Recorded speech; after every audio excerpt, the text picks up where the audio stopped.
Okay, so right now we're seeing, still some pretty standard bans coming in. We have Elise, which has been a good bit of presence in the jungle. We're seeing two bot lane bans for both Jhin and Caitlyn, and now we have a ban against Varus, which has been a very popular pick with Weber State lately.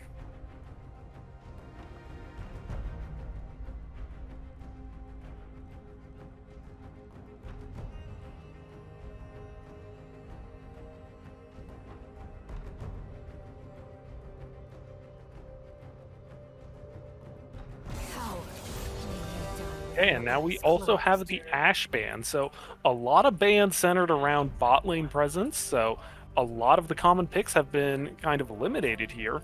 We might be seeing something a bit more interesting, maybe a bit more varied from the previous games we've been seeing so far. It feels like they've banned every sort of meta ADC except for Zeri, and we really haven't seen. I think we haven't seen any Zeri picks so far. No, so far we have not seen any Zeri picks. So, you know, really, if you boil it down, we're just getting, these long range, very stable, very reliable AD carries. And, maybe like, I think so far the most out there pick we've seen is a Sivir. So this is going to be a bit more interesting. So right away, we have an Ezreal pick from Weber State.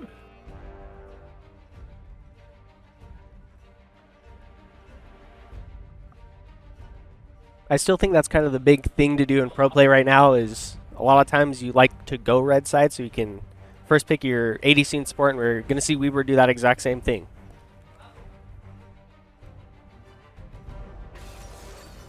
Okay, so now we're seeing Rakan from Weber State. So as you were saying, we immediately get those bot lane picks locked in, and Rakan is still doing incredibly well in the meta.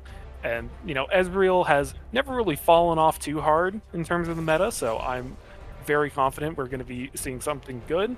And funnily enough, we get a Xayah pick from the enemy team, so we're going to be seeing a Xayah versus a Rakan, something I'm always happy to see.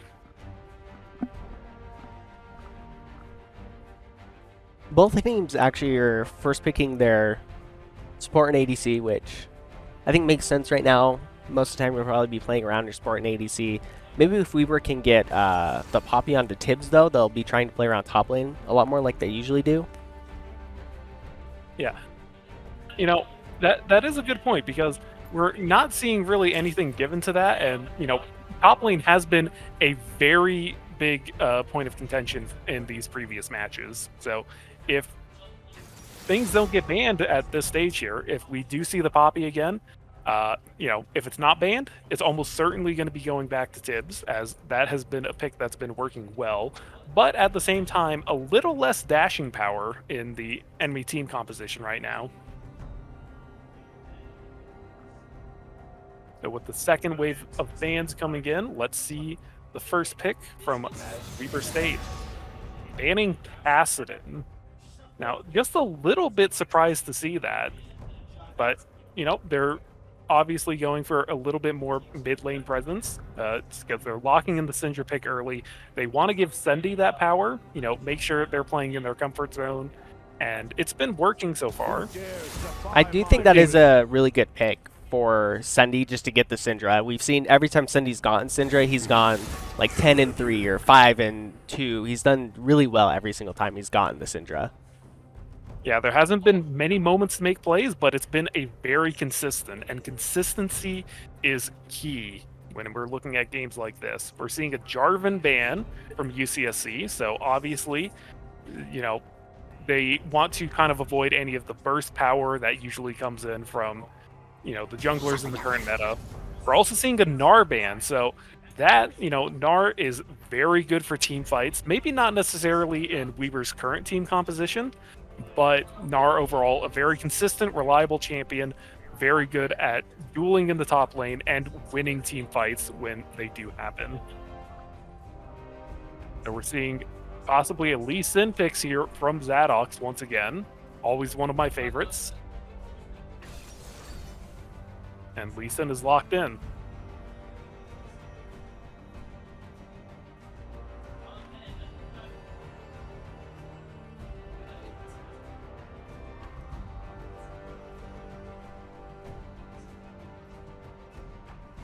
Okay, possibly seeing a Kha'Zix pick from UCSC.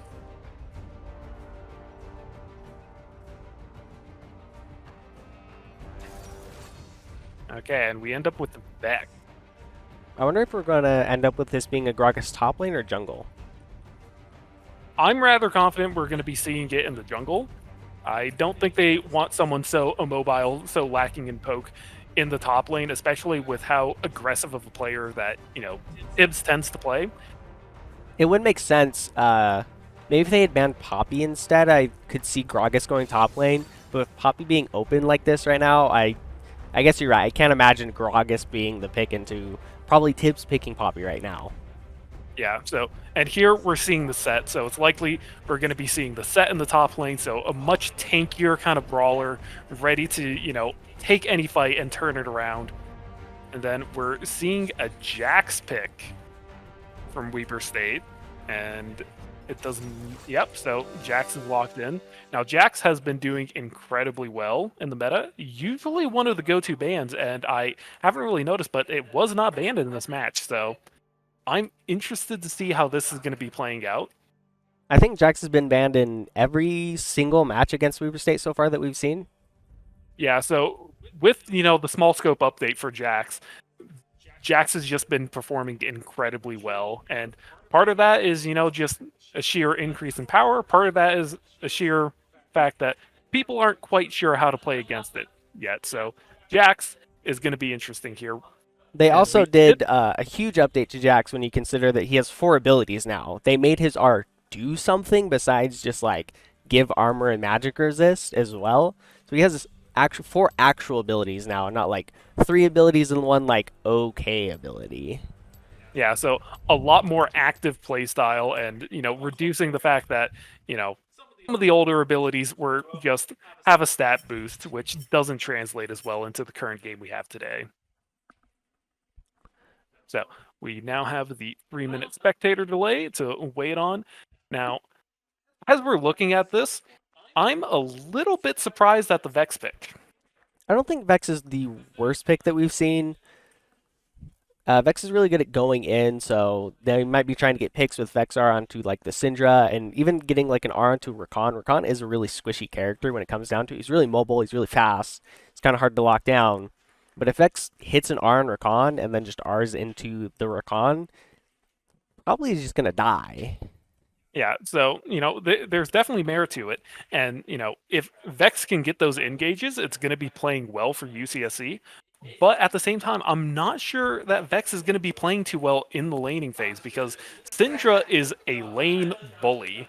Because their utility is all based around just being able to damage enemies at a range and set up engagements, which does not play well for Vex. And even if Vex does get a good engagement onto an enemy team, again, going back to the Syndra, if they're in that fight, they can immediately force Vex out of that using Syndra's E.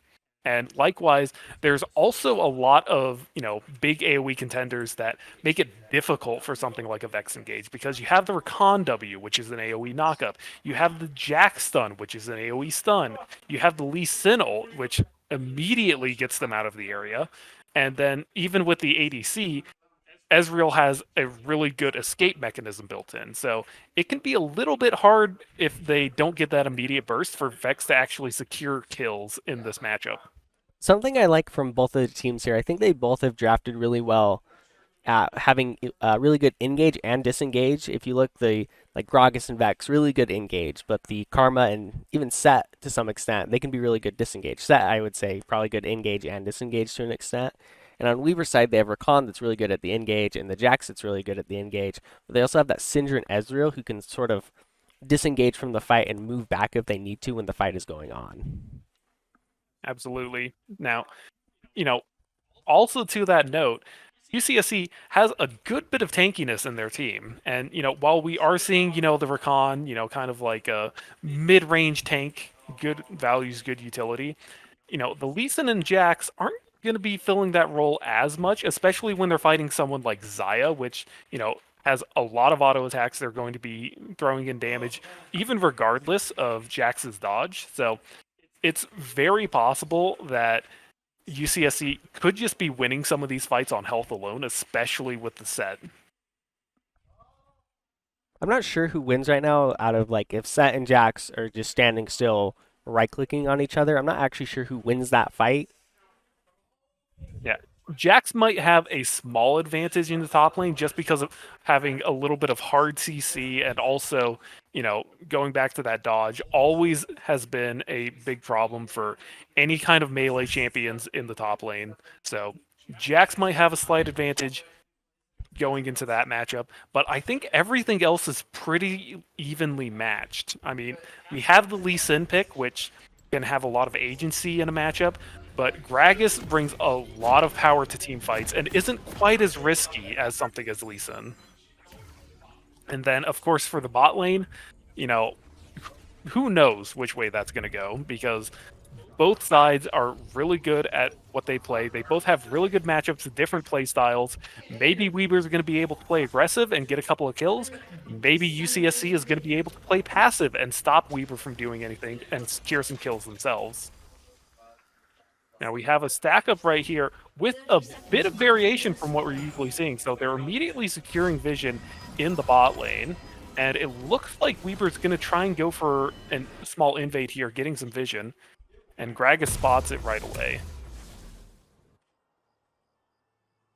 I think that's different than what we've seen from Weaver most of these games. I feel like every game, both teams walk into bot lane, they ward the middle bush, they see that the other team warded the middle bush, and they go, all right, well, I don't want to deal with that.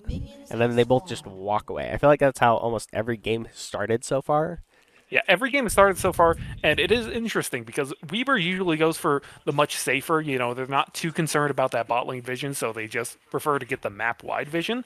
But here with UCSC, we're actually seeing a bit of variation in that, where they left one person to stay in the jungle. They didn't commit all 5 of their team members to something that Weber's never trying to go for.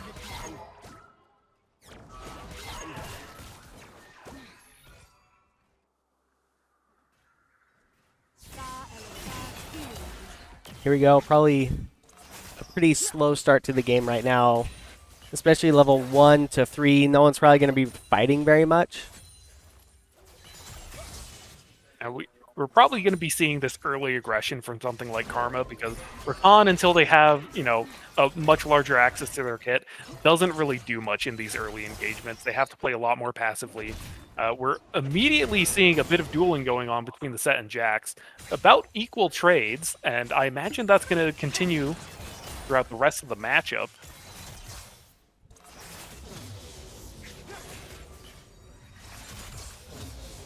And so far, UCSC is getting a decent push into the bot lane, and this might be the first large advantage we're seeing. But of course, we're also seeing a good wave advantage coming in the top lane for Tibbs.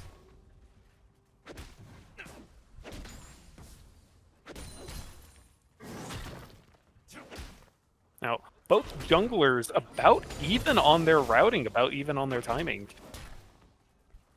Tibbs getting a slight advantage of CS right now. Set can make up for it. There's still a huge wave here, so if Set's able to get a lot of the CS, they'll probably be about even. Ooh, but this is could very die here. scary. But of course, we have that AoE stun.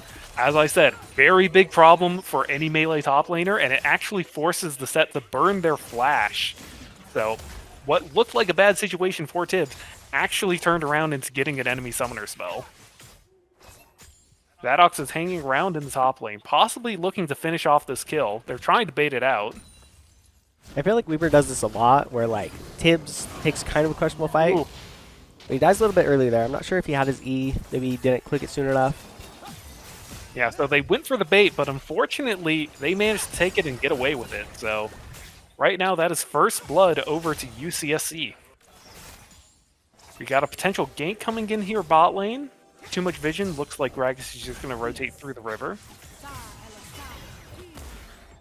That empowered Karma Q dealing a lot of damage to Rakan right now.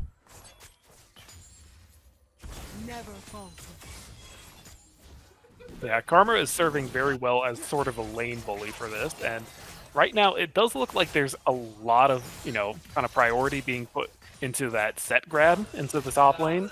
So we're going to be seeing a lot of that, and that might be making most of the fights for instead of saying, I want to take this, more so than our usual aggression we're seeing from Tibbs.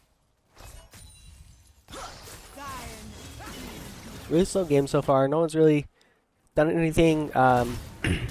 Tibbs kind of had a lead in top, but from that bait, kind of threw it a little bit. Ooh. Yeah, this is getting very bad, because right now, Set is getting a very big damage advantage, and Tibbs could die here again. Tibbs goes toward the bush, and they actually get... Oh my god. So Tibbs went toward the bush. They were not aware of the Gragas waiting there to catch them out. And then Gragas fails to secure the kill. They walk away too early, try to flash to secure it again, but burn flash as Tibbs does the same to escape. If Gragas had just a little bit more attack speed there, he probably would have gotten the kill. Just another hit with the red buff, probably would have gotten it from Tibbs.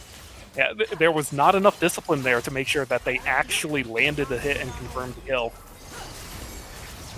We got a big fight breaking out here in the bot lane. Ignite goes off, nearly killing the Ezreal, and both sides are kind of trading off, so about equal in scores, but I do think that UCSC is currently winning in these bot lane interactions. They might be getting another engage here, but they do not throw out a summoner spell to try and secure a kill. I think if Karma threw out a Q or something a little bit sooner there on the Ezreal, they might have been able to force like some summoners out of him as he ran away. I'm not sure if he had his E up to just E away. Yeah, I mean, even if they did have their E, it would have been hard to escape. Just UCSC did not make the read that Weber was backing in that bush. And we have Zadox invading the enemy jungle, getting a bit of vision, possibly setting up for something fancy in the top lane here. Yeah, so we do have Zadox making their way around the tower area. There's nothing too strong happening between the Jackson set at the moment. So Zadox might just hang out there for a little bit. They might catch the Gragas on rotation here. Looks like we're going to be getting a fight. Sending nearly backing, but canceling just in case something bad happens here. They land a stun on the Gragas. Lee Sin goes in, does not have ult to secure the Gragas into a kill state, but they are going to be securing Scuttle here. That wasn't a bad W from the Lee Sin there, trying to make it so Gragas can't just E away for free. We have another fight breaking out here. So Weaver's trying to take these engagements, but they can't really, capitalize on it too much. They are getting good damage in, though, and nearly killing the Karma as well. I think that was a little aggressive from USCS. Weaver had such a big wave of minions there that, like, 5 or 6 ranged minions just hitting on the Xayah as she's auto-attacking the Ezreal. Yeah, and these early levels, minions can stack up quite a bit of damage. Now, we have Gragas here, possibly going for a gank. Weaver does not have a whole lot of vision in the area. Now, and Set, of course, ulting the Lee Sin, trying to secure a kill, does not get a whole lot of damage in there. Lee Sin's just going to hop away for free. So that is Set ult down with no real value gain from it. Lee Sin did flash there. It looks like his flash is on cooldown. Looks like he did flash through the wall. True, and that does actually take a fair bit of power out of Lee Sin. So Lee Sin currently not in a good state at the moment, especially with the pressure that's being put onto the top lane against Weaver State. We got an engage from Rakan, landing the knockup, and then point-blank Ezreal. Xayah flashes to avoid it, and then Gragas comes in for the gank to turn around the fight. A lot of flashes are burned. Really aggressive. Both sides break off. We're getting a lot of fights here with no kills happening on either side. It's rather surprising. That was a very aggressive Ezreal E into the just 2 people there. If he hit his ult, he probably would have got a kill onto the Xayah at least. Yeah. Oh, and Weaver manages the secure kill against the Gragas, and they're immediately going to be trying to take Dragon. Vex lands in on the Ezreal with, the ultimate. Ezreal doesn't have dash, can't really escape, especially against Vex. Yeah, kind of that thing that I was talking about earlier happened where, like, Ezreal doesn't have his E up right now, so Vex just hits him with an R, and he's like, well, I guess I'm gonna die. Yeah, so right now, both sides pretty evenly matched. Of course, there was that early kill that went over to UCSC, but at the moment, a lot of fights are breaking out, and neither side's really coming out on top from it. The junglers seem to have about equal presence in how they're playing, what they're doing, providing for their teams. And they're both pretty fast on the jungle routing. Neither side is really pressured enough to really force a jungler to make drastic decisions. Never falter. I think something that we'll have to see as this game goes on is the Gragas Rs. I think a good Gragas R completely wins the team fight for them, but a bad Gragas R is like, well, you've just saved all 5 of their team members, now they're too far away, and now we're not winning the fight anymore. I mean, it does seem like we're getting good coordination from UCSC, so I can't imagine that happening. But we have another gank coming in from the Gragas. Rakan dashes to kind of stop the stun, stop the dash engage, and they both manage to flash and get out of that. So once again, very well played to Weber State for managing to escape some of these bad situations. And see right there with that Gragas R, that was one of those things where it's like, if he's able to guess where you're going to be a little bit better there, that's probably a free kill. If he guesses like, oh, Ezreal's going to eat here, I'm just going to ult here, and then he pushes the Ezreal back into them as soon as he's used the E and he can't get out anymore, that would probably win a kill. Yeah, I mean, one of the problems when you're at this level of play is that a lot of players can react to Gragazar as opposed to anticipating where it's going to land. So you try and throw it one way, the enemy dodges it. You try and throw it the other way, the enemy still dodges it. So it's really a no-win situation. Now, we do have a dive coming in from UCSC, and Weber does manage to actually secure a kill against the Gragas, but UCSC gets another kill against the Ezreal, and they're going to be getting a couple turret plates as well. I think that was a little questionable of a Ezreal ulti there at the point blank. At that point, when he's just kind of by himself. I mean, at that point, you're more so trying to stop them from pathing in certain directions. Now, Tibbs trying to engage against the Jax. We have a showstopper, does not manage to kill the Jax, but Lee Sin does die to the turret. But unfortunately, Set did not get a hit on the Lee Sin, so that is, a free death for Weber. No real value lost. Vex engaging on the Syndra. Good flash to avoid the follow-up. Now, Rakan's coming in, trying to possibly secure a kill here. Ignite goes off, and the ultimate. Unfortunately, the kill did go to Rakan. And it feels especially bad when the Syndra has a Dark Seal right now, only getting 1 stack instead of 2.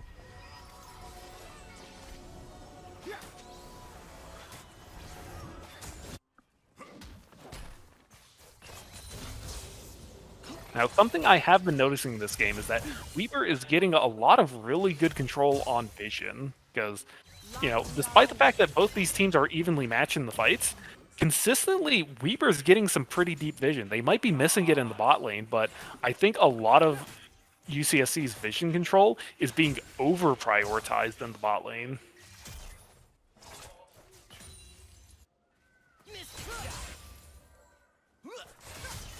Never falter. Okay, so we're getting a push coming in from Weber here in the bot lane, and then we also have a grouping here in the top lane. So a gank coming in against the Set. So we have a flash from the Set, and once again, so that Grit Shield, really effective for a Set, immediately turning around the fight, getting a kill against Zadox, and now Gragas is here with the gank, and Gragasar getting the Jax back into the fight. So right there, that's where it's playing the other way. Jax didn't have any utility left to escape that fight. And that is another kill over to UCSC.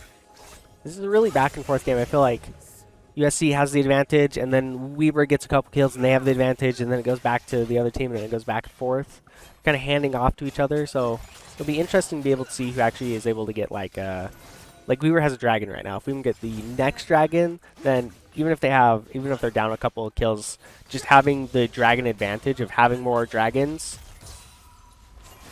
It does seem like this game's going to be kind of determined by objective control, because not only do they have that dragon, they also manage to get a Rift Herald, so that's going to allow them to get a good push. But of course, first turret does go over to UCSC, so that top lane pressure has been paying off.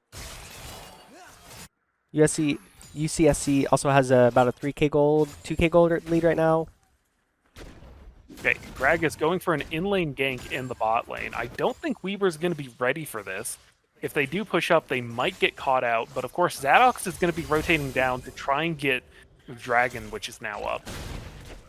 This is very bad. It looks like the Gragas is getting ready to engage. Both Rakan and Ezreal are in the bot lane.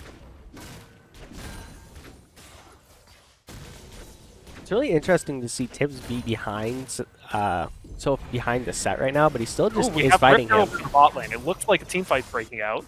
So Tibbs manages to get a kill against the set, and then right now, so Badox threw down the Rift Herald just to put a little bit more pressure into the bot lane, stop them from going to really contest the dragon. And now we have the Rakan ult going in, trying to lock down against the Karma. Lee Sin ult just to secure it. Gragas is coming in rather late with the ultimate. They managed to secure kill on Zadox. And then we have the TP coming in from the Vex. And so it looked like UCSC won that fight, but of course, Weber did manage to get the objective beforehand. We've had such a slow game, and then there we were like, Tibbs Walker just walks under tower, gets kill. Feel like he's been behind all game, then he just literally walks under tower, gets kill. Weaver gets the dragon, and it's kind of a fair trade-off in the bot lane. Maybe a little bit less in favor of Weaver because the Rift Herald didn't get a charge in. Yeah, Rift Herald didn't get a charge, but it did mean that they got to secure the dragon. And of course, with being a Chemtech dragon, that does help a decent bit just with, general gameplay, general, rotations, damage. Weaver does have to be careful if the other team is able to stack 4 Infernal Dragons. The damage they're going to be able to do will just be insane. So we actually are seeing the Vex now controlling the top lane as Set is going down to the bot lane. So an interesting matchup. Of course, if they do try and keep that up, Syndra is going to win out against the Set almost every single time just due to the range. And we have both of the bot lanes fighting in the mid. So we have an engage from Tibbs against the Vex. There is the fear to kind of push them off, but Vex is much lower now. They can't really hold the top lane as effectively. Okay, Zadox is grouping up, so we have a group here from Weber State. They could have possibly got a kill, but they're just going to be securing this Rift Herald. So Weber State not winning the fight, however, they are being very effective at controlling these objectives. So hopefully these objectives are going to be able to win Weber State's game. We have an engage coming in from the Syndra. They land the stun. Zyle has to go off early to avoid anything else. The Rakan, unfortunately, cannot land the knockup, and Zayed does manage to escape.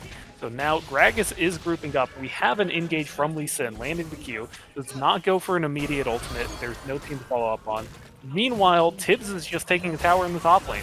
We have Rift Herald going down into the mid lane, and it looks like they're going to be pushing into that. Meanwhile, Tibbs is going to look to secure a kill against the Vex, and they manage it. And Weber State also manages to get mid-turn, which is very impactful.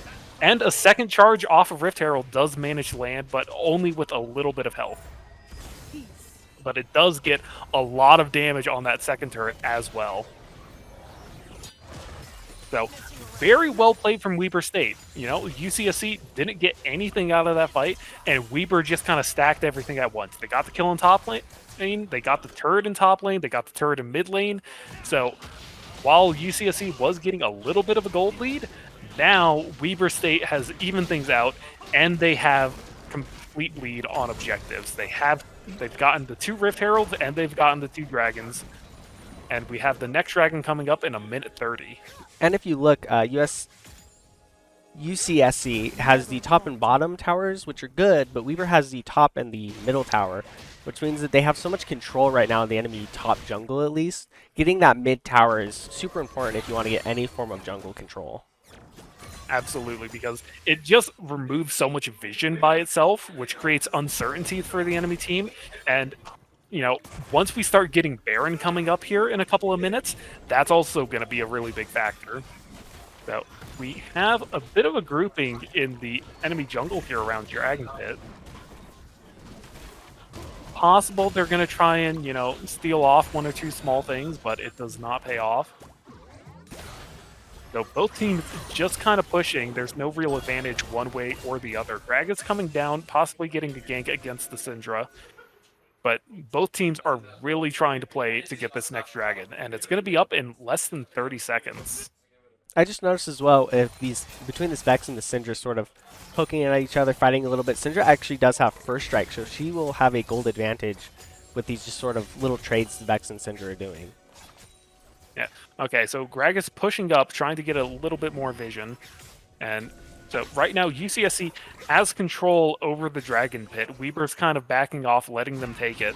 And this is not really a great situation. So they have full control. All 5 members of UCSC are here at Dragon Pit. It looks like they're going to be taking this Infernal Drake unless Lee Sin can jump in and steal it. Weber State is coming in with an offensive. Rakan ult comes in. We have the Ezreal ult. And they managed to kill the Zaya, but you know, the Gragas just kind of runs away, and it looks like Weber's actually going to manage to steal this.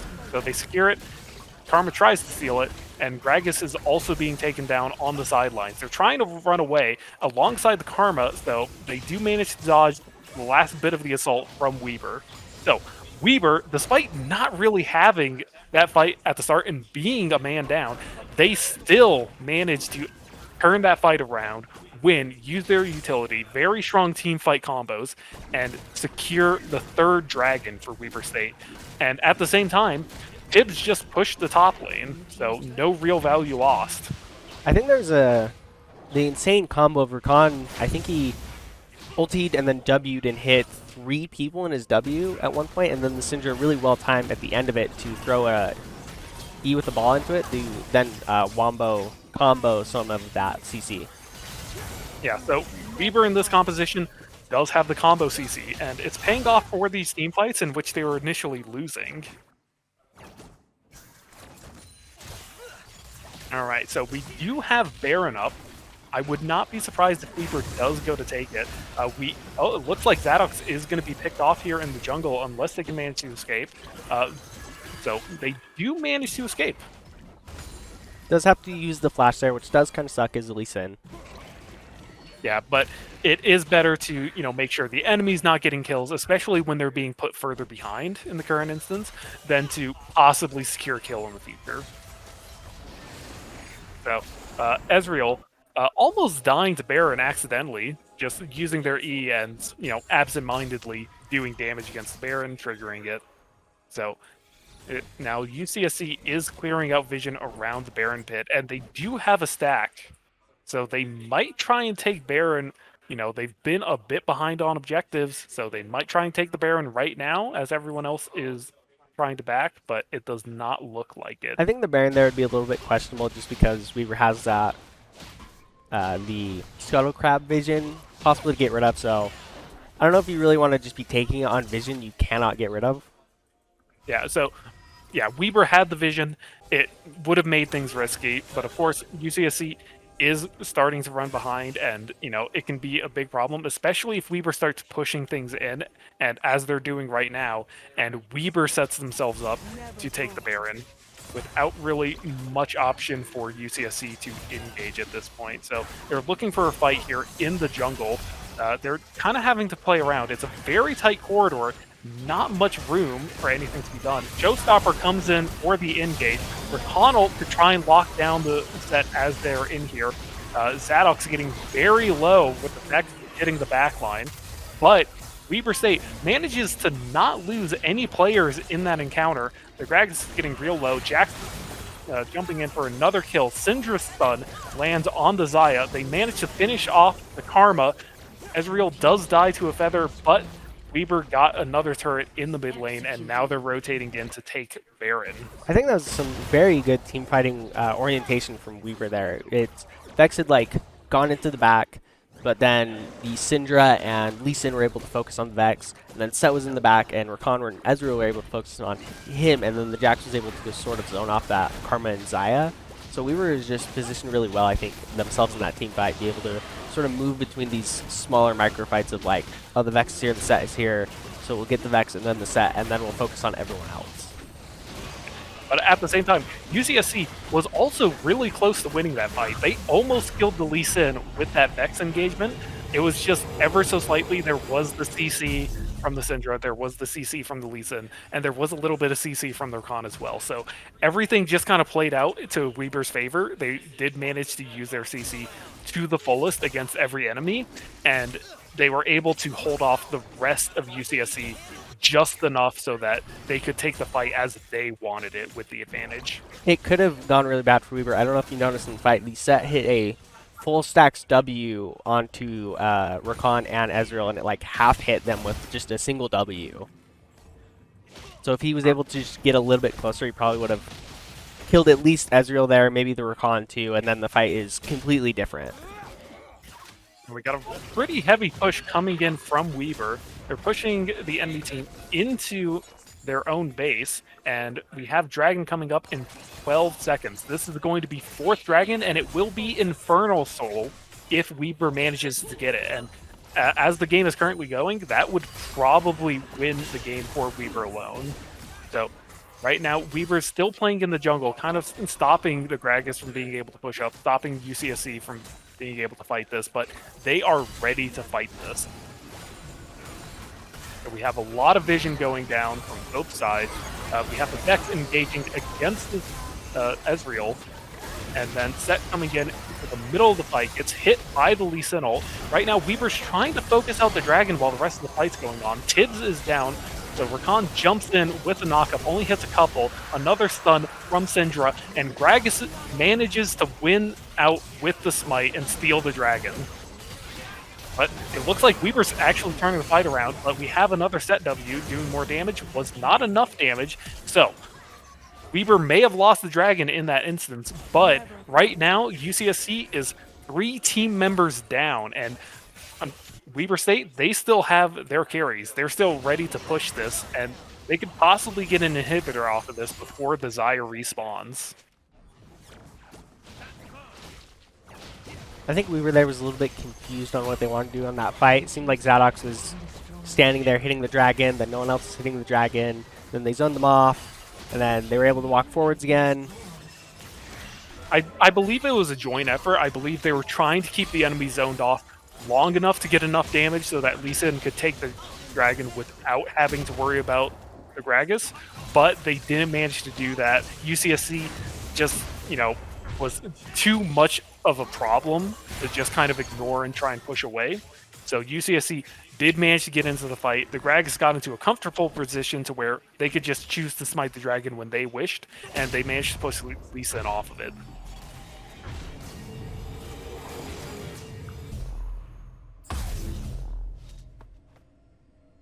So we're seeing a push coming in from the bot lane for Weber State. Set's going down there to contest it, so they're not going to be in this fight happening mid lane. Syndra manages to land a stun and a good bit of damage against the Xayah. One Syndra E with the ball into WQ, basically 75% of Xayah's HP right now. So that burst is going to be a very big advantage because UCSC doesn't really have anything to, deliver on their own. They don't have that much burst damage aside from the Vex engagements, but the Vex is really having to save their engagements for these team fights. They're going to have to use them to try and hit into the backline, but it looks like Weber's aware of this, and their backline isn't really so much a backline as it is their entire team. So it's hard for Vex to get those engagements at the moment. Sendy also has so much gold right now. He's about to finish his death cap. He has 2 items. And if you compare this to anyone else, everyone basically has like a mythic and another item. And Sendy has a mythic and item, and by the time he backs, he'll probably have death cap, which is one of the most expensive items in the game. And it actually looks like in the midst of the fight, Weber is getting another turret here in the top lane, just pushing despite the enemy team being there. They can't really fight it.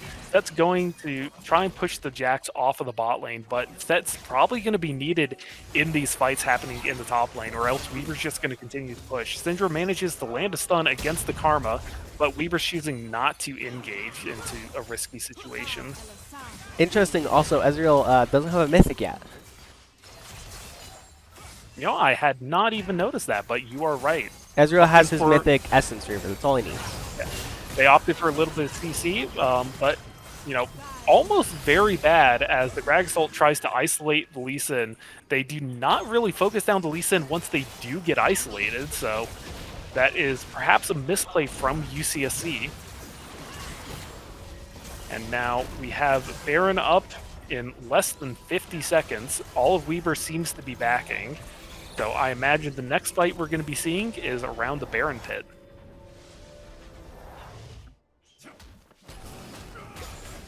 UCSC is going in. They know what's going to be happening. They're clearing out vision before it can become a problem.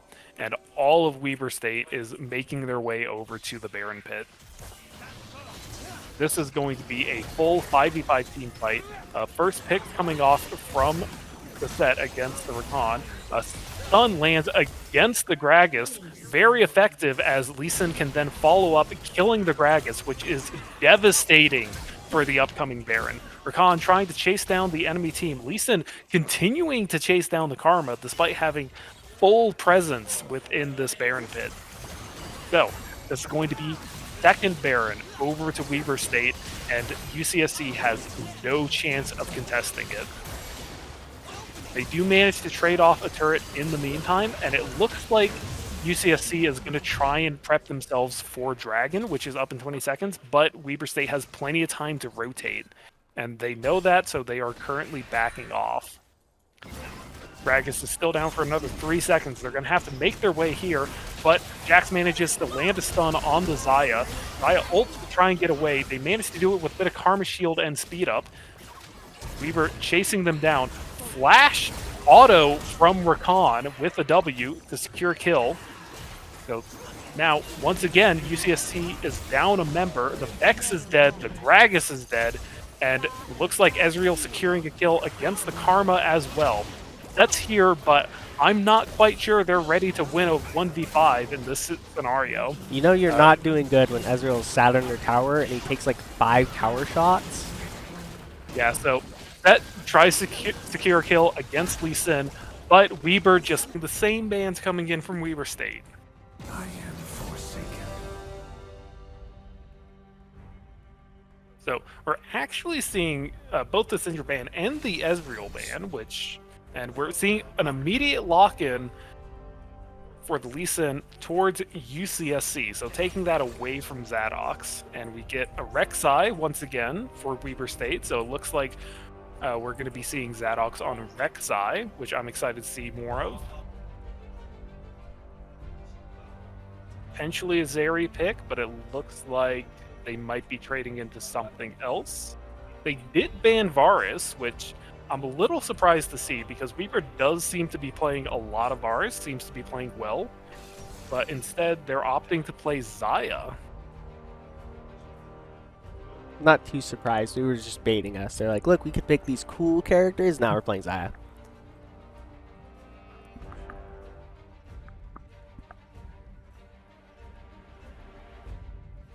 It'll be interesting to see how Santa Cruz does now that they do have 2 different team members now. Their jungle and their support have been subbed out for different players. So we'll have to see how their play styles differ. I mean, we might be seeing better performance, we might be seeing worse performance, but you know, already we're seeing a pretty evenly matched game between Weber and Santa Cruz. So at this point, it might just change. You know, this player substitution might give them the edge. They might just have a little bit of a better team composition going into it. We'll see how it goes. So we do have the Rakan locked in for Santa Cruz, and they do pick Kai'Sa as well. So Kai'Sa and Rakan in the bot lane versus Xayah, and we might be seeing the support pick from Weber State here as well.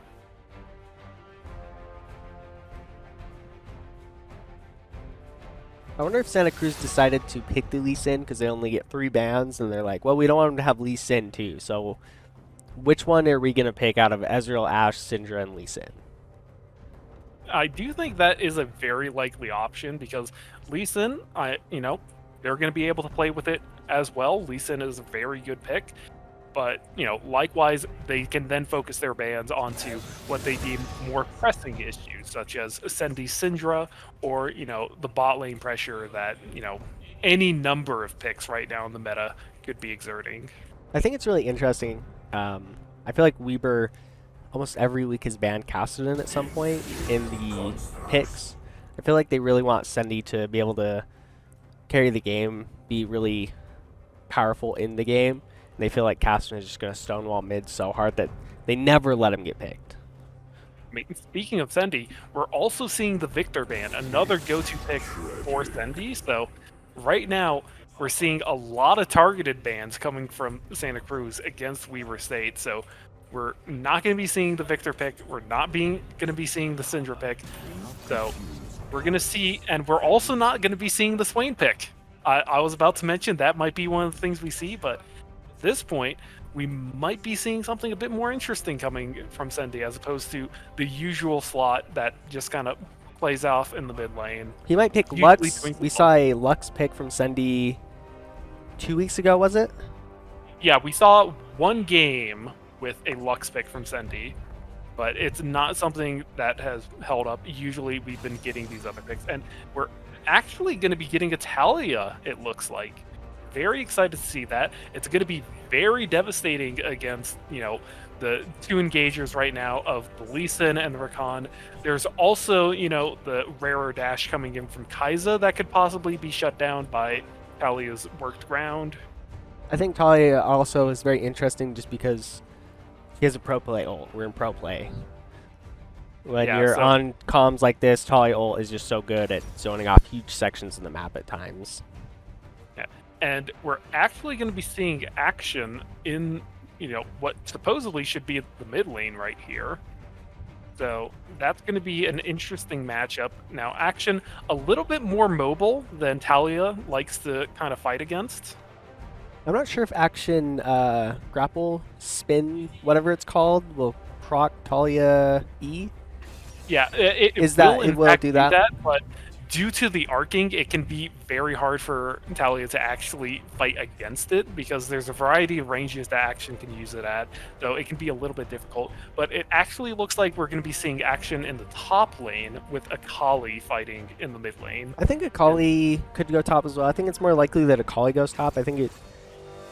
I mean, it could happen, but at the same time, I think they're a little bit worried, and we're actually seeing the Poppy pick from Tibbs once again. Very excited to see that. So we have two champions from Weber State, which just shut down dashes incredibly hard, and there is a large number of dashes from Santa Cruz. So as far as matchups go, this could be really bad. I'm not seeing Santa Cruz doing too well in any of these team fights because just when they think, the coast is clear, Talia is down, no more stuns, they of course have to worry about the Poppy, which can just, throw up the barrier and then suddenly, any kind of flashy plays from a Lee Sin, from an Akali, they immediately get shut down. Action, without even thinking about it, might just, hit one of those barriers with their grappling hook. They also get shut down. Rakan tries to engage, they get shut down.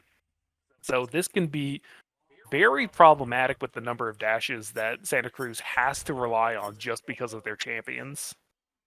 I think another problem that Santa Cruz has here is that they're all pretty low range characters.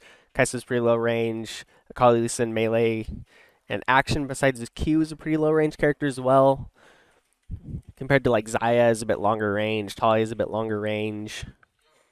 And Weaver also does just have a Poppy. They're just going to have a big tank standing in front of their team, so it might be hard for Santa Cruz to, with all their kind of low range characters, to be able to walk into that just brick wall that Poppy can be.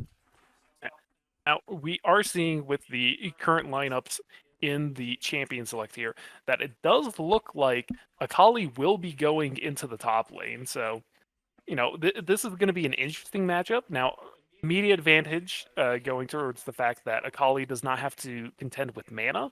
They only have to manage energy. But as we, have seen in the past weeks, Tibbs on Poppy is very aggressive.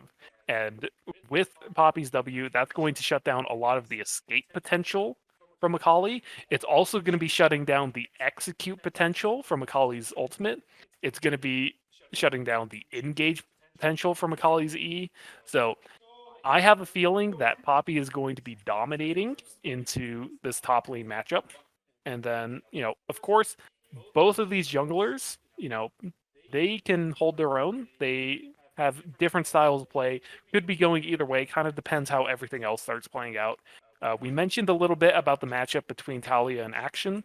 And, so far, it's really hard to say because Talia has a lot of burst potential, has a lot of damage potential, but I think we're really going to be seeing more interesting stuff coming in with that Talia ultimate for the roaming potential, especially in the pro play scene here. And then with the bot lane, once again, we have a little bit more effective CC coming in from Weaver State because you have both the root from the Xayah Feathers, and then of course you have the pull from Thresh, which is going to be able to lock people down alongside the micro CC from Thresh's Flay. And that's going to be going against Rakan, which Rakan just doing well in the meta. You know, you have the engage, you have the knock up, and eventually you have the Rakan ultimate, which is good for team fights. And Kai'Sa is just a good damage dealer. So really the bot lane could be going either way. I think this game is going to be determined by the top lane. And, you know, as per usual, if Tibbs can get that early advantage, Tibbs is going to take their poppy and just carry the rest of the game off of that. I think another interesting point, does Action W his stealth when he's close to walls, does that give him move speed? I believe it does give a small amount of move speed. So it's kind of interesting that Talia next to walls gets move speed. Action next to walls, he's going to get move speed. So I imagine both of the mid laners are going to be trying to roam a lot. And so Yeah. if they're both roaming into bot lane, that means they're going to roam into each other. And then that's when we'll see sort of interesting fights into the river between the Talia and the Action as they're both trying to go roam bot lane. I mean, already between these two teams, we were seeing a lot of fighting around every objective except for Rift Herald. You know, Santa Cruz didn't really have many opportunities to contest that Rift Herald, but right now, I think, you know, depending on how this match goes, that might change. In any case, I can see that both teams are going to be hungry for these big objectives. They're going to be hungry for these dragon fights. Both the mid laners can easily rotate into them. You know, both the bot laners probably have a very good chance of doing something. Now, we're actually seeing a bit of stacking coming from Santa Cruz in the mid lane, so this is something we've yet to really see. It's possible they're going for a fancy kill. Rakan going a bit further in, trying to get a little extra vision.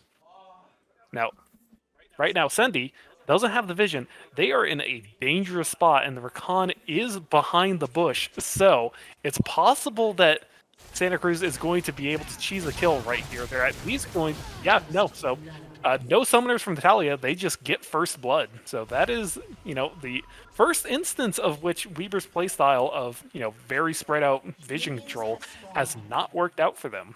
I think that is good that they just get a kill too. I think if Sendy tries to flash over a wall there, he just dies to the ignite. So I do think it does take some practice of yourself of being like, oh, I'm dead. I'm not going to click flash right now. I'm not going to try and get away. I'm not going to waste my summoners. I'm just going to give them the kill. Yeah, it's discipline and self-restraint. But, you know, at this moment, you know, Santa Cruz did have enough damage to just immediately say, you're dead. And Sendy had to accept that. So luckily, you know, first blood, it's only a bit of gold. You know, it's not too devastating, but it does, you know, set a bad precedence for the rest of the fight. So already we're seeing that early aggression from Tibbs, getting some hits in, and hopefully they're going to be able to kind of pull things back just from poking the Akali, start building up those stacks. Tibbs could have been worse off in top lane because Akali actually has Ignite, but Akali used the Ignite to get the kill on Sendy as well as the Rakan. So right now Santa Cruz is actually down both of their Ignites, which Weaver State might be able to take some advantage of.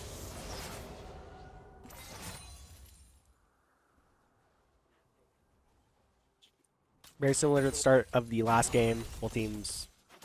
We had a bit more action before minion spawn, and now they're just both kind of standing here farming.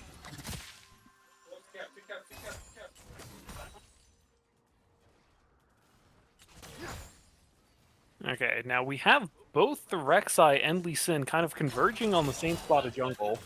Rek'Sai might be trying to get a kill onto this Akali, you know, throw just a little bit of extra damage that way to help Poppy.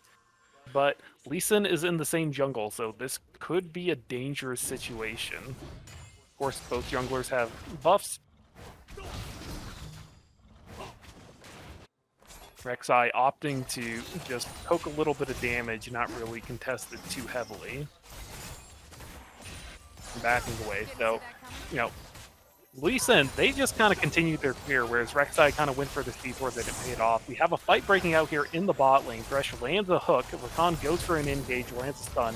Ignite goes off on the Rakan, but they flash away, not taking enough damage. So Weaver's going to end up poking Santa Cruz out of the lane, but it is not enough. We have Tibbs going in against the Lee Sin, flashing and stunning. Maybe a little aggressive there from Tibbs. Kind of interesting the bot lane that Weaver's actually down a level there. They were at level 2 compared to 3, and Weaver was able to actually win the fight, being down whole ability. Yeah.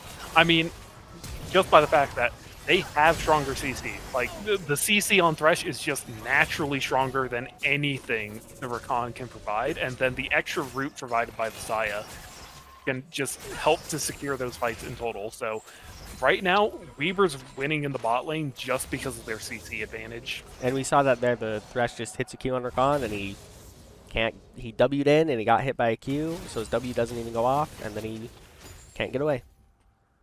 I believe they buff Thresh too. If his Q hits, it gets a very large reduced cooldown, so as long as Thresh is hitting his Q, he'll have his Q more often.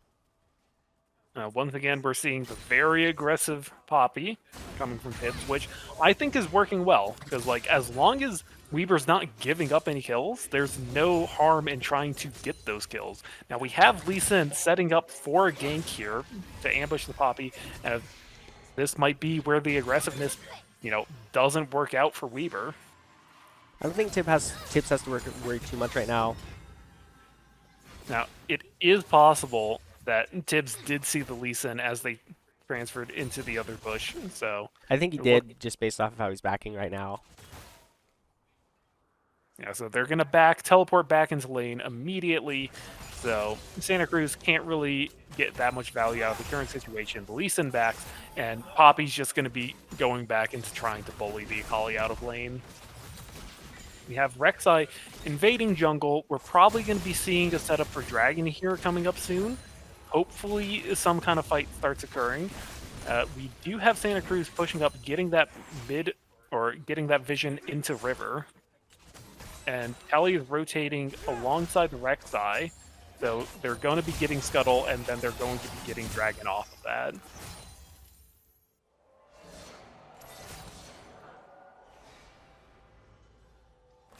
Okay, so we actually have Tibbs rotating down into the mid lane, trying to get some vision. So they're not getting Dragon quite yet. Tibbs possibly getting a gank, but gets seen by a ward. So a lot of heavy rotation coming in from Weaver fairly early on into the matchup. A really good Thresh queue. Another Thresh queue. We have Rek'Sai coming in to try and, help with the fight. They're going to end up backing as Weaver is being pushed too far forward. And then we have Tibbs heading back into the top lane, where we're probably going to have a fight break out. So immediately just getting the damage in, but nothing more comes from it. Bullying the Akali off. So I think it's definitive to say that Akali cannot choose to fight the Poppy.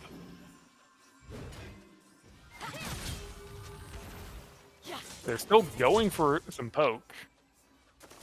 Akali waiting, going under really tower, aggressive but from hit Akali. by the Poppy ult. So instant Poppy ult knockup, and then uses that to secure a kill under the tower. And of course, Zadox was there to, clean up any potential kills in case Akali did get anything, but that was just full value for Weaver State.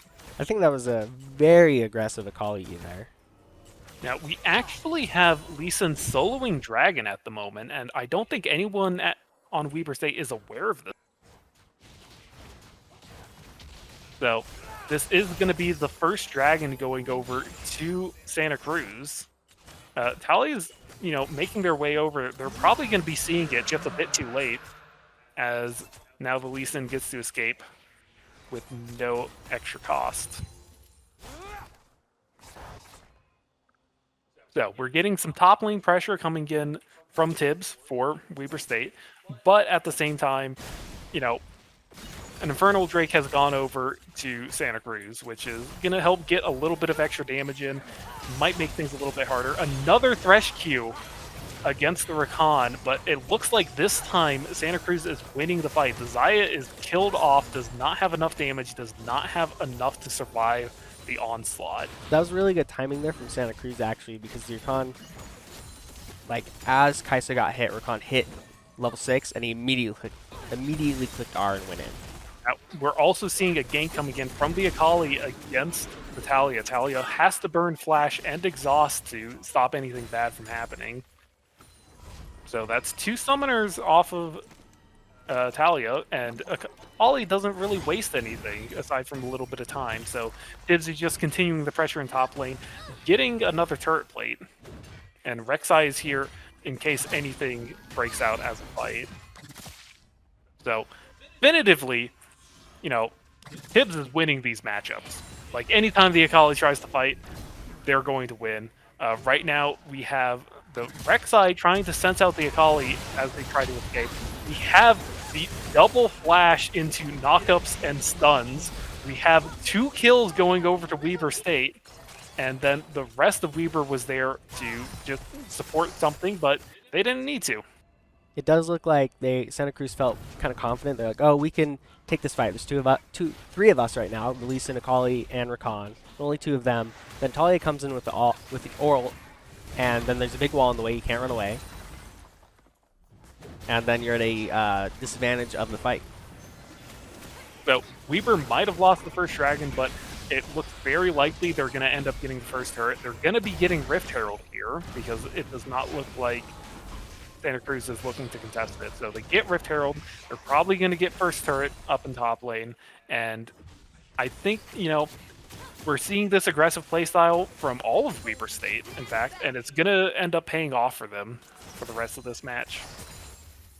Rek'Sai and Poppy now both have mythics. No one else in the game does yet.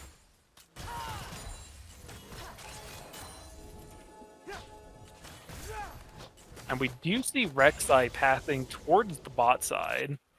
So it's possible we might be seeing, you know, a slow setup for the next dragon. We might be seeing a push with that Rift Herald into the bot lane, working off of the aggression that's happening. But we also see Lee Sin here, so it's possible Lee Sin and Rek'Sai are going to collide here. They are aware that Rek'Sai is at the blue buff. But it looks like, you know, Tibbs in the top lane still just pushing, and the Akali can't really stop them at this point. Akali's getting some good damage onto Tibbs. They're getting good damage, but I think it's too risky at this point, especially, you know, the Poppy being up a mythic to actually full-on go for an engage. Maybe with the help of the tower, there could be something that happens, but I think in most engagements, the Poppy is going to end up winning.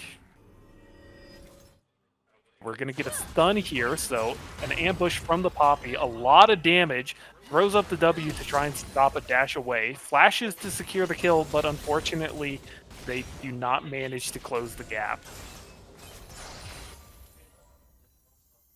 So we have the push coming in from Weaver.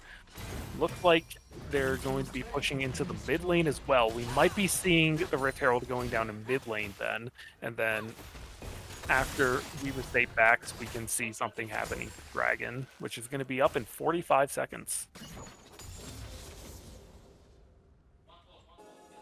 Now Lee Sin and Rakan and Kaisa are all moving their way up to mid lane. So, immediate engage from the Lee Sin. We have a flash to avoid the Lee Sin ult going in a better direction than the one that was planned. We have 4 members of Weaver State pushing down the mid lane. Meanwhile, the Zaya's getting potentially caught out, but they're actually chasing down the other bot laners. So, Weaver State pushing mid lane with Rift Herald. They're going to be getting quite a few plates off of this. And then we have Dragon up in 2 seconds. Zaya looks like they're going to end up dying here. They do manage to just barely escape. Weaver securing a kill against the Lee Sin between Thresh and Poppy. And then we have another Thresh hook coming in. They do manage to land it on Akali. And then, yeah, so the barrier goes up from Poppy, and the Akali cannot escape at that point, and Weaver goes to take the second dragon of the game. right there from 2 positions, Weaver State was just winning on every single side. It looked like in bot lane, Kai'Sa had ultied on the Xayah. Xayah just walks under a tower. Then the rest of Xayah's team shows up and they get a kill. Then in mid lane, Thresh hits a hook and they get a kill. And then they get the dragon. Weaver just got literally everything they could want there. So at this point, you know, Santa Cruz got a little bit of an early advantage. You know, they got that first blood, they got one of the early objectives, but at this point, Weavers evened it up and they now have a gold lead. They're at 6k gold lead, and I don't think this is going to be going quite as evenly matched as the previous game. We have another potential engage coming in from the Thresh.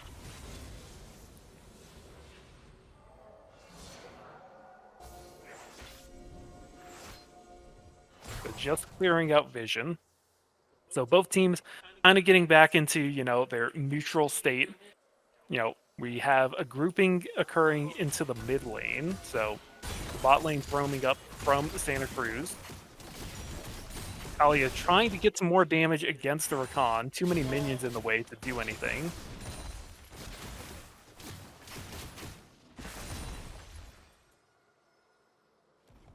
Look at Poppy just in the enemy jungle, doesn't care. Level 11 on Tibbs right now. Yeah, so for the current stats, Tibbs is 2-0, and then Zadox is 3-0 on the Rek'Sai. So Weaver's doing incredibly well for kills at the moment. And, you know, once again, we just have Tibbs being the demon that they are so capable of being in these top lane matchups. Okay, so we have a really good bait coming in from Weaver State. They managed to bait the Rakan into jumping in, lands a Thresh Q. A second Thresh Q goes out to secure kill against the Lee Sin. Kai'Sa just backing in this fight, Action trying to secure kill against Thresh. They do manage to do so. Kai'Sa going back into the fight. So that is Action dead. So that is another kill over to Weaver State. So that's 1 kill over for... yeah, that's 1 kill for Santa Cruz, but that was 3 kills for Weaver State, and a tower as well, so this is not looking good. I think something also really important in that fight is the Action was only able to get kill on Thresh, who didn't have any marks yet. I'm not sure what they're called on Action, so they didn't get any revives. So so we were still able to pressure this entire map because the enemy team is still on respawn timers and Action wasn't able to revive anyone. So we have the turrets gone.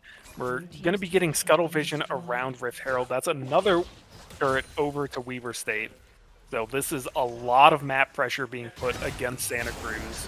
The Rift Herald is going to be going. They are not set up to try and contest it. And then we have the next dragon up in less than 2 minutes.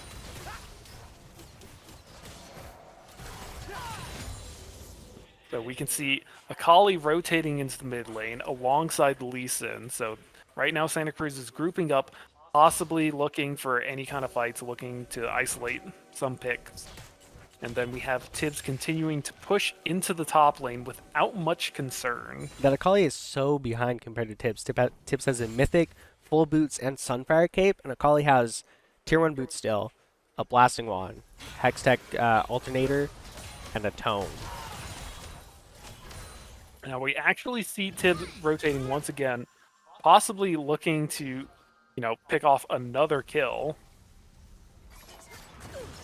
It's hard for Santa Cruz to really do anything at this point. They do manage to find a Lee Sin, stops them from jumping away, and that is another kill. And with Dragon up in less than a minute, this is putting Weaver State in a very good position to get themselves a second Dragon. They're also going to be taking mid-turret, it seems like. So they're trying to engage. Rakan gets killed off as their ult activates. Akali's being pressured off, poked down throughout the rest of the fight. And then, yeah, so Action ult comes in. No one was low enough to secure anything. We have Rift Herald coming down in the mid lane. This is going to be a hard push while the Akali is down alongside the Rakan. I think that was really too bad for the Rakan there. He tried to go in, then he just got completely CC locked. I don't think he ever was able to press W. He clicked R, and then he stood still because he couldn't move from CC still. Yep. And unfortunately, their ultimate still went off in that engagement, so they're not going to have it for this fight right here. So Weaver is backing off. They managed to get an inhibitor. They're still poking this, and it looks like Santa Cruz was getting a bit too aggressive. They might have just died in that. Akali once again showing excellent restraint against trying to engage on the Poppy. I think at this point for that Akali, you're so behind, there's just no way you can click that E button again and go back in.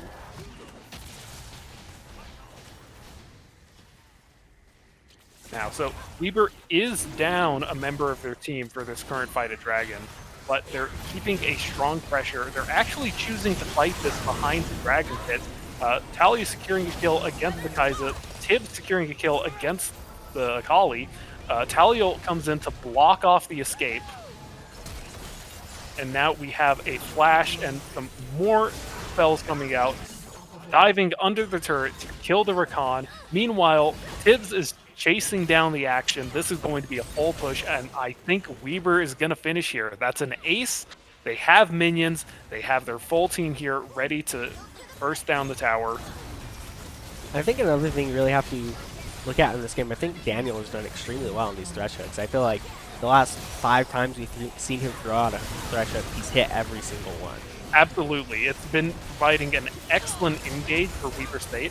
Weber's actually dying in this fight right here. They were focusing down the turret, but Santa Cruz just retaliated and focused down Weber. So right now, that is multiple shutdowns. So that was 4 shutdowns for 4 shutdowns for Santa Cruz, and they're actually rotating to get Baron here. So we thought this was a done game, but it's possible that this might just be the start of a comeback. Weaver does have the advantage, though, that there is no Nexus towers. The Nexus is at, I guess it's almost full HP still. But if, say, someone like Tibbs is able just to TP onto your Nexus, he's so tanky right now that they might not be able to respawn in time and burst him down. Well, we see the TP coming in here, trying to get into the Baron fight, but Santa Cruz manages to secure before any danger really presents itself. X-Tech Portal coming in to try and chase down the enemy team alongside Talio. So that is 1 kill against the Rakan secured for Weber State. So it might have only been a temporary setback. Tibbs still heavily pressuring the enemy team as Weber State is now pushing the top lane. Well, the bottom lane is just going to be pushing itself. Zadok's pushing all the way into the enemy base, and now Weaver State's rotated through the mid lane. They're just going to try and fight these minions and take this inhib, or take this Nexus by force. So Lee Sin jumps into the back line, tries to do something with the ultimate. They get chunked down by the Xayah. Akali jumps in, trying to finish off any members of Weaver State, but too much damage coming in from the Xayah. That is a triple kill. Rakan having to run away, and then they do manage to barely live. Weber State looking for more kills in the process, but this is, in fact, the second game over to Weber State, alongside an execution just for the fun of it. And that is the series for Weaver, and that will be it for tonight. Thank you for watching.